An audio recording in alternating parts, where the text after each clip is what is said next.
బాలినేని ఒంగోలు నుంచే పోటీ చేస్తారని క్లారిటీ ఇచ్చారు ఎంపీ విజయసాయిరెడ్డి. బాలినేనికి పార్టీలో అత్యంత ప్రాధాన్యత ఉందన్నారు. మరోవైపు బాలినేని రిలాక్స్ మోడ్లో గుంటూరు కారం సినిమా చూసిన వీడియో ఇప్పుడు వైరల్ అవుతోంది. అసెంబ్లీ ఎన్నికలు సమీపిస్తున్న వేళ ఆంధ్రప్రదేశ్ రాజకీయాలు హాట్గా సాగుతున్నాయి.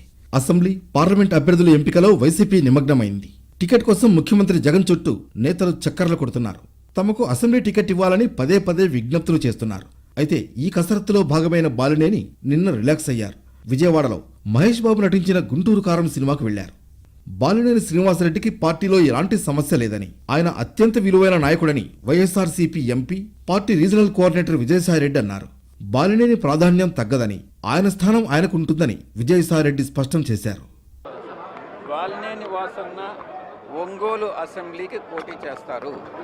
బాలినేని వాసన్న ఈ యొక్క పార్టీకి, ఈ పార్టీలో అత్యంత ప్రాధాన్యత ఉంది. ఆయనకి ప్రజాబలం ఉంది, ప్రజల సపోర్ట్ ఉంది. అందులో మన గౌరవ ముఖ్యమంత్రి వారికి అతి దగ్గర వ్యక్తి కూడా. కాబట్టి దాని గురించి ఎటువంటి సందేహం ఎవరికీ అవసరం లేదు. బాలినేనిని గిద్దలూరు నుంచి పోటీ చేయమని అధిష్టానం సూచించినట్లు ప్రచారం జరిగింది. అయితే తాను మరోసారి ఒంగోలు నుంచే పోటీ చేస్తానని బాలినేని ప్రకటించారు. ఇదే విషయాన్ని విజయసాయిరెడ్డి ధృవీకరించారు. ఇక ఒంగోలు ఎంపీ టికెట్ మాగుంట శ్రీనివాసులు రెడ్డికే ఇవ్వాలని బాలినేని కోరుతున్నారు.